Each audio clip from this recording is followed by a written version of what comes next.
Well, let me start off by saying, to me, to me, you cannot buy an NBA championship. So we have, what's his name, Mat Ishbia, something. It's not going to work. That's his new name. The Phoenix Suns' new owner, Mat Ishbia. I believe I'm pronouncing his name right. I hope you know what you're doing, buddy, because in the 5 months that he's been the owner of the Suns, he's fired Monty Williams. He's hired Frank Vogel. He traded for Kevin Durant. He traded Chris Paul, and he just traded for Bradley Beal.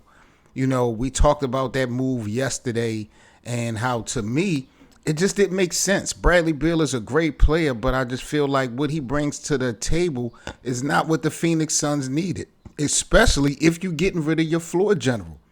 I know Chris Paul has not been the most reliable when Phoenix kind of needs it the most due to injuries, but you look at the backstory of the Phoenix Suns, they were so irrelevant before Chris Paul, came into the mix.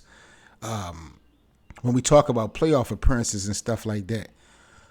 So, you know, he is, in the first 5 months, he is really shaking things up as the owner of the Suns. And it kind of twists me out because I'm just like, bro, y'all have been on the cusp of greatness for the last 2-3 seasons. You definitely may have made some adjustments, but you are doing a lot in a little bit of time. And I'm just not sold that it's going to pay off. I feel like he clout chasing by names, and he's just trying to rush the process, something we know you cannot do regardless of who you got on your roster.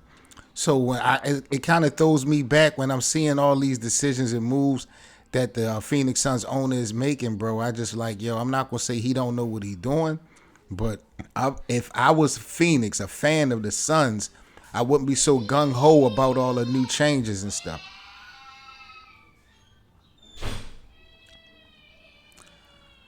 I'm going to be honest, and I'm going to keep it 1,000. If I was a fan of the Phoenix Suns, I really wouldn't be so gung-ho about all the decision-making that the owners have. You know, Frank Vogel having to now coach the personality of a Devin Booker, a Bradley Beal, and a Kevin Durant. How is that going to play out? Frank has been pretty much a people's coach, I would say. But they're going to need some true leadership. Who's the real actual floor general in Phoenix? Like, who's going to be the guy that really construct everything? Like, they don't have that.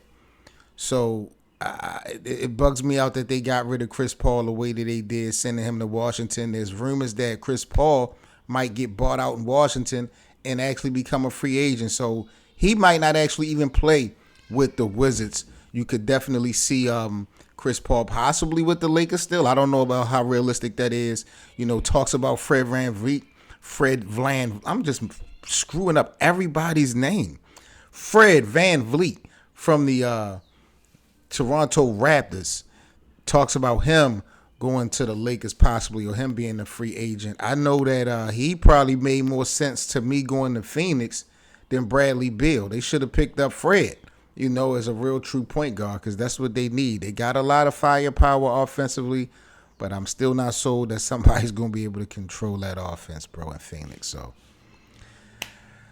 owner Mat Ishbia, I hope you know what you're doing, because like I said, in the 5 months that you've been here, you have really shook things up in Phoenix, and I'm not sure if they've all been for the good.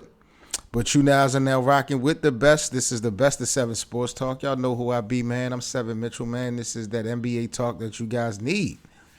Like, comment, and subscribe to the channel if you're new to the platform, and I'll catch you guys on the next video, man. Y'all already know the vibes. Peace.